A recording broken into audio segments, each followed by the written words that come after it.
ሰላም ጤና ይስጥልን ተመልካቾቻችን ከአንከር ሚዲያ ዝግጅት ክፍል ያክብሮት ሰላምታችንን እናቀርባለን። ዜናዎችን ይዤ መጥቻለሁ። መሳይ መኮንን ነኝ። ወደ ጠመንጃ እንቅስቃሴ ከመግባታችን ከሁለት ዓመት ተኩል ገደማ በፊት ኢትዮጵያ ውስጥ ያለው የፖለቲካ አስተላለፍ፣ ኢትዮጵያ ውስጥ ያለው የትርክት አስተላለፍ፣ ኢትዮጵያ ውስጥ ያለው የኃይል አስተላለፍ፣ አጠቃላይ ኢትዮጵያ ውስጥ ያለው የፖለቲካ ማዕቀፍ ዋር ኦፍ ኦል አጌንስት አማራ ነበረ። ወይም ሁሉም ኃይል ሁሉም ጦርነት ወደ አማራ ነበረ። ሁሉም አፈሙዝ ወደ አማራ የዞረ ጸረ አማራ ነበረ። አሁን ይሄን አብዮት ከጀመርነው በኋላ በሰላ አብዮታዊ ስትራቴጂ ዋር ኦፍ ኦል አጌንስት አብይ አድርገነዋል። ትርክቱን፣ ኃይሉንም፣ ፖለቲካውንም አጠቃላይ ነባራዊ ሁኔታውን የሀገሪቱን ማለት ነው። ይሄ አብይን አስጨንቆታል። ለምሳሌ ለህዋቶች ገንዘብ፣ የጦር መሳሪያ፣ ሚሊተሪ ሳይቀር ሰጥቷቸው ነበረ ፋኖን ውጉልኝ ብሎ። እነሱ አናደርገውም አንዋጋም ስላሉት የትርክት ለውጥ፣ የአስተላለፍ ለውጥ፣ የፖለቲካ ለውጥ መጥቷል። አሁን ባለው ተጨባጭ ሁኔታ አብይ መራዋለው የሚለው ክልል አብዛኛው በሚባል ደረጃ የትጥቅ እንቅስቃሴ እየተደረገ ያለበት ከአብይ ቁጥጥር ውጭ የሆነ ነው። ትግራይን ብትወስድ ባለፉት ዓመታት ከአብይ ቁጥጥር ውጭ ናት። አፋር አሁን ከፍተኛ ቁጥር ያለው ጸረ አብይ እንቅስቃሴ የሚያደርግ ሰራዊት የተገነባበት ስትራቴጂክ የሆነ የሽምቅ ቀጠና ሆኗል። አማራ ክልል በመታቋቋን ባለፉት 4 እና 5 ዓመታት ማለት ይቻላል ያላረፈ አውደ ውጊያ እየተደረገ ያለበት ሁኔታ ነው ያለው። ቤኒሻንጉል ጉሙዝ ክልል የሌሎች የሸማቂ ኃይሎች መደራጃ ቤዝ ኤሪያ የሪሶርስ ማስገኛ ሆኖ ቤኒሻንጉል እንደፈረሰ ነው ያለው። ሶማሌ ብትሄድ የሶማሌ የኦጋዴን ብሔራዊ ንቅናቄ ግንባር እየተንቀሳቀሰ ያለበት ሁኔታ ነው ያለው። ጸረ አብይነቱ ምን ያህል እንደሆነ የሶማሌ ህዝብና የሶማሌ ክልል የሚታወቅ ነው። ደቡብ ኢትዮጵያ ብትሄድ በመታቋቋን ያለውን የጸረ አብይ የገሃድና የህቡ እንቅስቃሴ ትረዳዋለህ። ኦሮሚያ ብትሄድ አሁን ከኦላ ቀጥሎ ወይም በራሱ የተደራጀው ወይም የአብይ አህመድ ግፍ ያንገሸገሸው የህልውና አደጋ ውስጥ የገባው አማራ በየአካባቢው ተደራጅቶ ኦሮሚያ በሚባለው ክልል ውስጥ በርካታ ክፍለ ጦሮችንና ኮሮችን መስርቶ ከፍተኛ የሆነ ወታደራዊ እንቅስቃሴ እያደረገ ነው ያለው። ስለዚህ በአንድ በኩል አብይ አህመድ ክልል የሚባለውን መዋቅር አብዛኛውን 70 እና 80% በማይቆጣጠርበት አሁናዊ ሁኔታ፣ በሌላ በኩል አማራን መሀል አድርጌ በትርክት በኃይል በፖለቲካ በመገርሰስ በማሸነፍ አማራውን በማስከበብ መሀል አድርጌ ቀጥቅጬ ትጥቅ አልባ አድርጌ እንደፈለገ ዘውሯለሁ የሚለውን ዋር ኦፍ ኦል አጌንስት አማራ የሚለውን የአብይን ስትራቴጂ እኛ ቀልብሰን ዋር ኦፍ ኦል አጌንስት አብይ በማድረጋችን ኢትዮጵያ ውስጥና ምስራቅ አፍሪካ ውስጥ በዚህ ህልውናው እያከተመ እንደመጣ ስለገባው አንድ ግለሰብ አማካኝነት እንደገና መልሶ ደግሞ ፋኖን ለመወንጀል፣ ፋኖን አይደለም አማራን ለመወንጀል፣ አማራን ብቻ አይደለም አሁን ያለውን ፋኖ የፈጠረውን ወይም የፋኖ የጠመንጃ እንቅስቃሴ የፈጠረውን የህልውና ትግል ለመወንጀል የሄደበት ርቀት እጅግ በጣም አሳዛኝ ቢሆንም እኛ ግን ዝም ያረፈችብን ያህል ሳይሰማን አሁንም የኢትዮጵያን የፖለቲካ ኢንቫይሮንመንት፣ የኢትዮጵያን የኃይል አስተላለፍ፣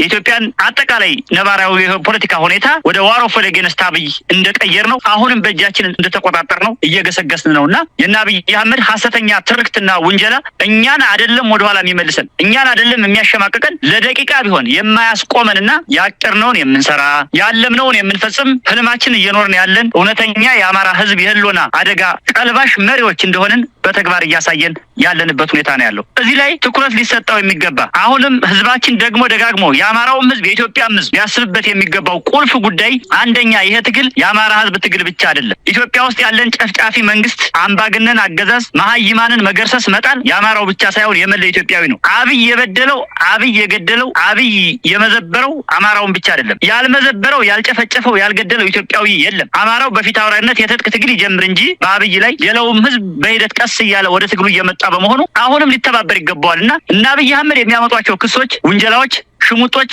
ስድቦች ዋጋ አልባ በመሆናቸውና በዚህ ዘመን የማይሰሩ በመሆናቸው የአብይን ክሽፈት፣ የፋኖን ግስጋሴ፣ የፋኖን ድል አድራጊነት የሚያበስሩ እንቅስቃሴዎች በመሆናቸው መላው የአማራ ህዝብ፣ መላው የኢትዮጵያ ኤሊት፣ መላው ሀገር ወዳድ ኢትዮጵያዊ በሙሉ ከአማራው ትግል ከፋኖ እንቅስቃሴ ጎን ተሰልፎ አብይን በመገርሰስ ሂደት ውስጥ የራሱን ሚና እንዲወጣ እንዲያበረክት ጥሪ ማቅረብ ፈልጋለሁ። እንደው አርበኛ ማርሸት ቀደም ሲል እንደው የኃይል ሚዛን እየተቀየረ ነው የሚልም ነገር ይነሳል። እንግዲህ የኃይል ሚዛን እየተቀየረ ነው፣ አብይ አህመድ እንዲህ አይነት ጭንቀት ውስጥ የገባው በዚህም በዛም እናንተን የሚወነጅለው አንዴ ባዳ አንዴ ባንዳ በሚሉ ቃላቶች እየገለጸ ከፍተኛ የሆነ ፕሮፓጋንዳ እንቅስቃሴ ውስጥ የገባው አንድም የኃይል ሚዛኑ ወደ ሌላው እያጋደለ እሱ እግር ስር ያለችው ኳስም ከዚህ በኋላ በእሱ እግር ብቻ የማትቆይ መሆኗን በኢትዮጵያ ባለው አጠቃላይ ሁኔታ ብልጽግና ብቻ ሳይሆን ወሳኝ ኃይል ሌሎችም እኩል ቁመና እኩል አቅም ኖሯቸው ወደፊት እየመጡ ያሉ ኃይሎች ስጋት ውስጥ ስለከተቱት እንደሆነ ነው። ይህንንም ጠቅለል ተደርጎ ሲገለጽ የኃይል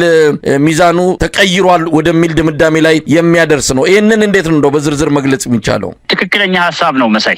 አሁን ኢትዮጵያ ውስጥ ያለ 5 ጠመንጃ ያለው 5 ሚሊዮንም ህዝብ ያለው ኃይል ከአብይ አህመድ በተቃራኒና በተጻራሪ የቆመ እድሉን ቢያገኝ አብይ አህመድና መሰሎቹ ላይ በአካል እርምጃ ለመውሰድ ለማጥፋት የተዘጋጀ አለዚያ ደግሞ በመደራጀት ከሌሎች ህዝቦች ጋር በመናበብና በመተባበር ጸረ አብይ አህመድ ሪጂም እንቅስቃሴ እያደረገ ያለበት ሁኔታ ነው ያለው። ይሄ ዝም ብሎ የመጣ አይደለም። የኛ በባዶ እጃችን ጀምረን እስከ አፍንጫችን መታጠቃችን፣ የኛ የፋኖች ትንሹ ነን ጀምረን ሚሊዮን የመሆናችን፣ የሀገሪቱን ብሔራዊ ጦር እግረኛውን፣ መካናይዝዱን፣ ኮማንዶውን፣ አየር ኃይሉን ለዚህን ያህል ጊዜ መክተን መድረን አጥቅተን የራሱን ጠመንጃ ቀምተን ማርከን ሰርቫይቭ አድርገን እስከዚህ በመቆየታችን እኛ የሰላ ፖለቲካዊ ስትራቴጂ በመንደፍ ከሌሎች ህዝቦች ጋር አብሮነትና አንድነትን መስበክ እንዳለብንና ሰብከንም ጭምር ፍቅራችንን በተግባር አሳይተን የማረክናቸውን ለቀን ወደ ቤታቸው ሸኝተን ያስከዳናቸውን በክብር ወደ ቤታቸው ሸኝተን የፖለቲካ ትርክት የኃይል ትርክት በመገንባት ያመጣ ነው ፖለቲካ ስትራቴጂ በመሆኑ አገሪቱ ላይ ያለው የፖለቲካ ኢንቫይሮንመንት ሙሉ በሙሉ ተቀይሯል። አሁን ከአብይ አህመድ ጋር የቆመ